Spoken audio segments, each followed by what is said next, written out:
Yeremia pasalnya yang ke-39 ayatnya yang pertama sampai dengan 18. Firman Tuhan, jatuhnya kota Yerusalem. Ketika Yerusalem direbut dalam tahun yang ke-9 pemerintahan Sedekia, Raja Yehuda, dalam bulan yang ke-10 telah datang Nebukadnezar, Raja Babel, beserta segenap tentaranya untuk mengepung Yerusalem. Dalam tahun yang ke-11 pemerintahan Sedekia, dalam bulan yang ke-4 pada tanggal 9 bulan itu, terbelalah tembok kota itu. Maka datanglah para perwira Raja Babel itu, lalu mengambil tempat di pintu gerbang tengah. Mereka itu ialah Nergal-Sarezer, pembesar dari Sin-Magir, panglima, dan Nebu-Syesban, kepala istana, dan para perwira lainnya dari Raja Babel. Melihat mereka semuanya, maka Sedekia Raja Yehuda dengan semua tentara melarikan diri, meninggalkan kota itu pada waktu malam dengan mengambil jalan Taman Raja, dengan melalui pintu gerbang antar kedua tembok. Kemudian mereka berjalan menuju Araba Yordan. Tetapi tentara Kasdim itu mengejar mereka dan menyusul Sedekia di dataran Yeriko. Mereka menangkap dia dan membawa dia ke Riblah di tanah Hamat kepada Nebukadnezar, Raja Babel, yang menjatuhkan hukuman atas dia. Raja Babel menyuruh menyembelih anak-anak di Sedekia di depan matanya di Riblah. Juga semua pembesar Yehuda disembelih oleh Raja Babel. Kemudian mata Sedekia dibutakannya, lalu ia membelenggu dengan rantai tembaga untuk dibawa ke Babel. Orang-orang Kasdim membakar istana raja dan perumahan rakyat dengan api, lalu mereka merobohkan tembok-tembok Yerusalem.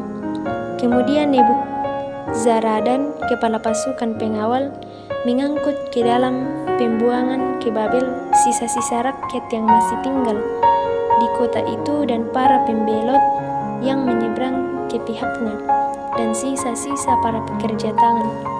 Tetapi sebagian dari rakyat, yakni orang-orang miskin yang tidak mempunyai apa-apa, ditinggalkan di tanah Yehuda oleh Nebuzaradan, kepala pasukan pengawal. Pada waktu itu juga diberikannya lah kebun-kebun anggur dan ladang-ladang kepada mereka.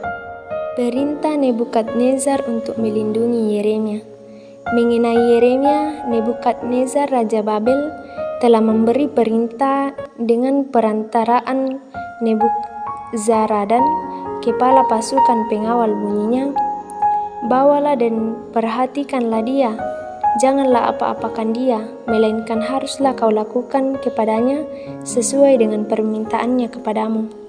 Maka Nebuzaradan, kepala pasukan pengawal, beserta Nebu-Syaban, kepala istana, dan Nergal-Sarezer, panglima, dan semua perwira tinggi Raja Babel, mengutus orang.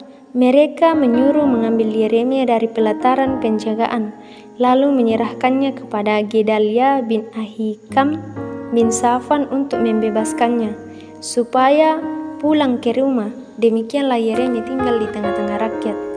Janji kepada Ebed-Melek bahwa ia akan dilepaskan.